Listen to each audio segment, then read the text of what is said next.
படத்தினுடைய தயாரிப்பாளர் இந்த கதையை கேட்டு இம்ப்ரெஸ் ஆகி இந்த படத்தை எடுக்கலாம்னு முடிவு பண்ணாரா, இல்லை தனுஷ் சொல்கிறாரு நல்லா இருக்கு எடுத்துடலாம்னு முடிவு பண்ணாரா? தனுஷ் சார் தான் என்னை கூப்பிட்டு போனது வேல்ஸுக்கு. அங்கே பார்த்தீங்கன்னா அவங்க ஐஸ்வரி சார், அவங்க டாட்டர், அப்புறம் அங்கே இவர் எக்ஸிக்யூட்டிவ் ப்ரொடியூசர்ஸ் ஒரு 5-6 பேர் எல்லோரும் சேர்ந்து கதை கேட்டு அவங்களுக்கு கதை பிடிச்சி அதுக்கப்புறம் நான் பவுண்டு கொடுத்து பவுண்டை வந்து அவங்க ஒரு டீம் வச்சுருக்காங்க.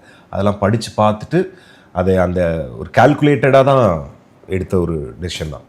அவங்க தனுஷ் சார் கூப்பிட்டு வந்தார். எஸ், பட் இது கதை பிடிச்சி தான் வந்து பண்ணுறாங்க. ஏன்னா அதனால தான் வந்து நான் கதை சொன்னதுலேருந்து படம் எடுத்து முடிக்கிற வரைக்கும் எனக்கு ப்ரொடக்ஷன் வந்து ஐஸ்வரி சார்ட்டு வந்து ஒரு தடவை கூட இது இன்னும் கொஞ்சம் கமர்ஷியலாக ஆக்கிக்கலாமே, இந்த பாட்டை கொஞ்சம் ஃபாஸ்ட்டாக போடலாமே, இன்னொரு ஃபைட்டு வச்சுக்கலாமேன்னு எந்த விதமான ஒரு ப்ரெஷருமே எனக்கு எந்த கட்டத்துலையுமே இல்லை. இதுதான் கதை, இதுக்கு தான் நம்ம வேலை செய்ய போகிறோன்றதுல ரொம்ப தெளிவாக எடுத்த டெசிஷன் தான் இது.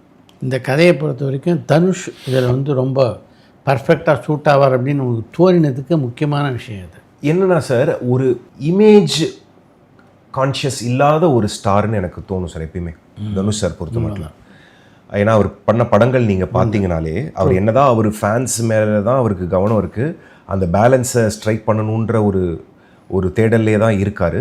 ஆனாலும் அந்த இமேஜ்ன்ற ஒரு ட்ராப்பிங் இல்லாத ஒரு ஸ்டாராக பார்த்தபோது இப்போ நம்ம இந்த கதை ஆரம்பிக்கிற விதம் போகிற போக்கு அப்படின்றது அந்த அந்த அந்த இதில் அந்த ஒரு செக்யூராக இருக்கும் பொழுது வந்து அவர் வந்து இதை ஏற்றுப்பார் அப்படின்ற ஒரு நம்பிக்கை தான். ஆனால் இப்போ நான் எழுதி முடிச்சுட்டு போய் அவர் முடியாதுன்னு சொல்லியிருந்தா நான் வந்திருக்க தான் போகிறேன் நான். பட் என்னமோ ஒரு நம்பிக்கை, இவர் வந்து ஃபஸ்ட்டு ஒரு ஆக்டராக கரெக்டாக பொருந்துவார், ஒரு ஸ்டாராக இதை பண்ணுறதுல அவருக்கு எந்த ஒரு ஹெசிடேஷனும் இருக்காது அப்படின்ற அந்த ரெண்டுமே வந்து காரணங்களாக இருந்தது.